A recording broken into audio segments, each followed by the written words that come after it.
Lawrence Masharia Joroga, and my very good sister, Lizzie.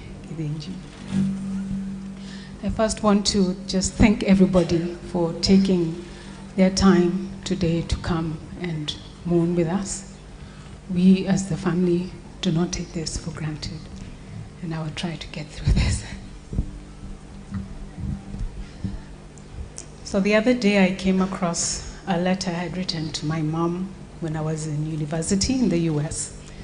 It was the typical, please send me money.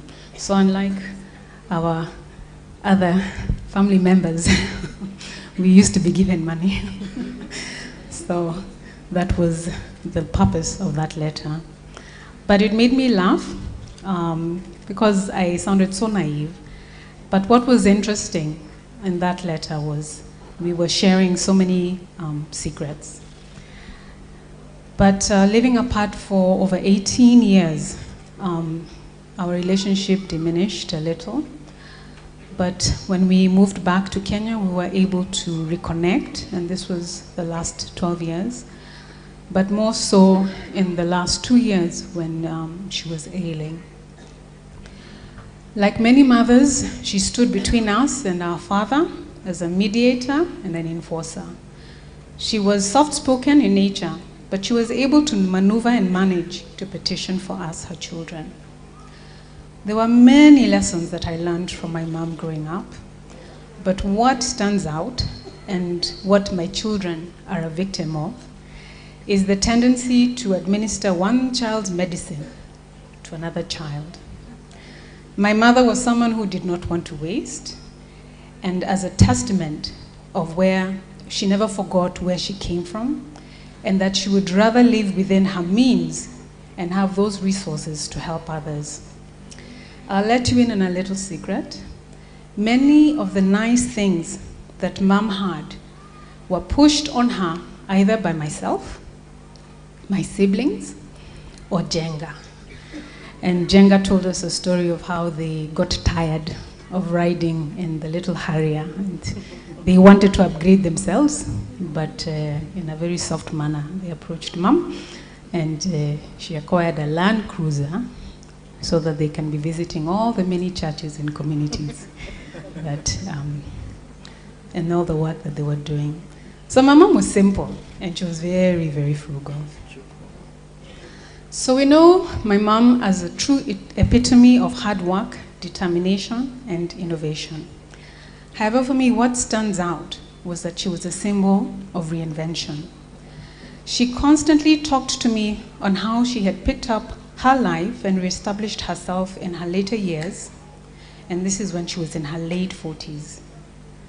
In fact, that was the carrot stick that she used to convince me to relocate back to Kenya, because at that time we were feeling that we were too old to change jobs, too old to do this, but she told me no, 40 is the new 20.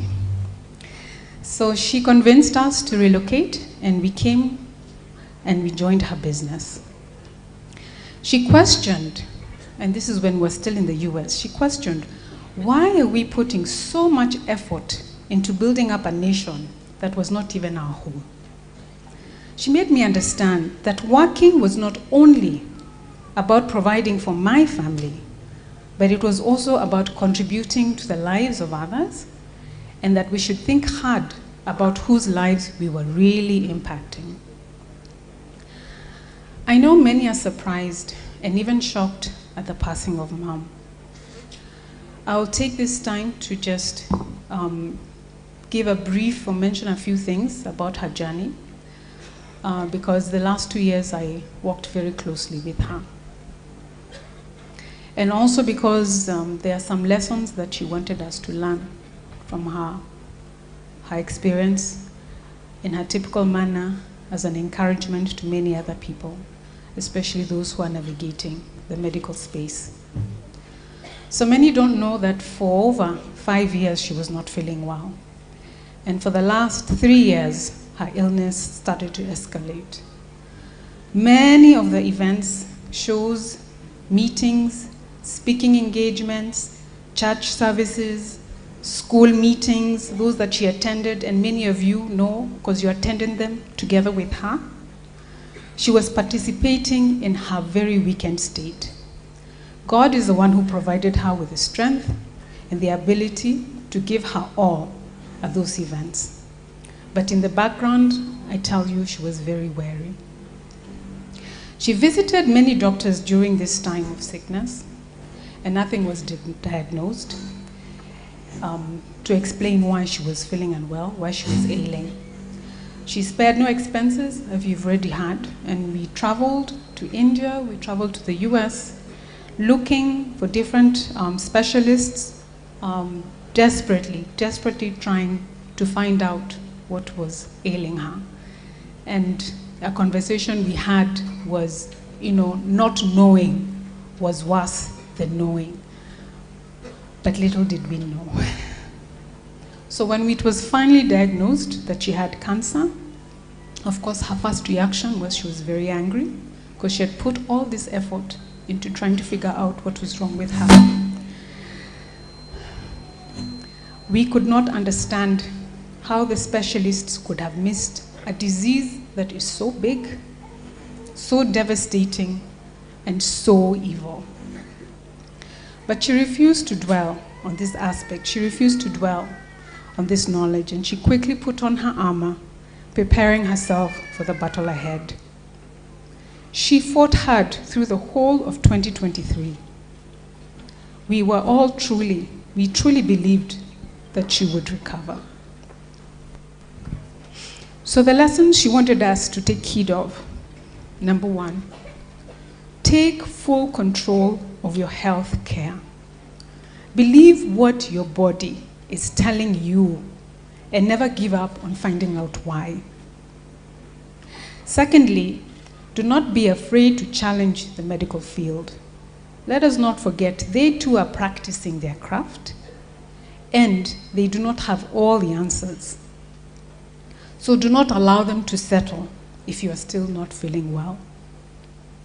But most importantly, she wants you to know to put your trust in God. He is the miracle worker, the true healer, and the determinator of your life. Right now, we may feel that cancer has won.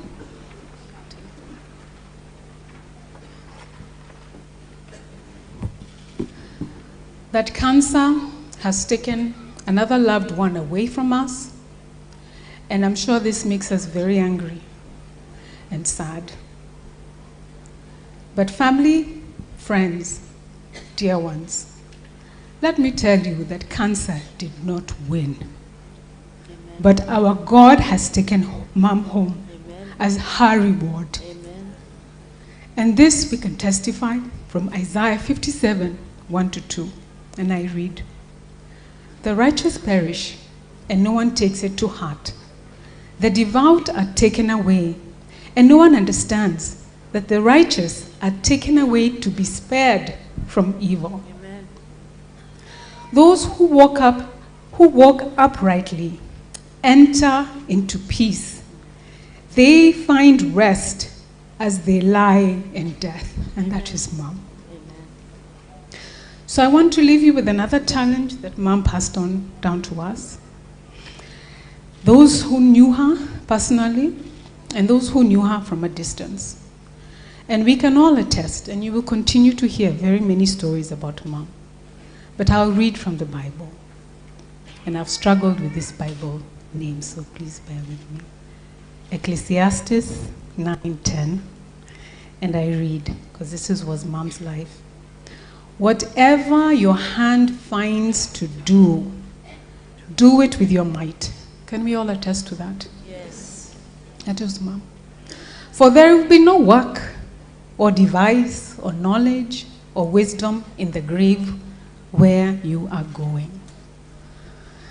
May God continue to bless the fruits of her hands here on earth, and may she continue to rest in peace. I love you, Mom.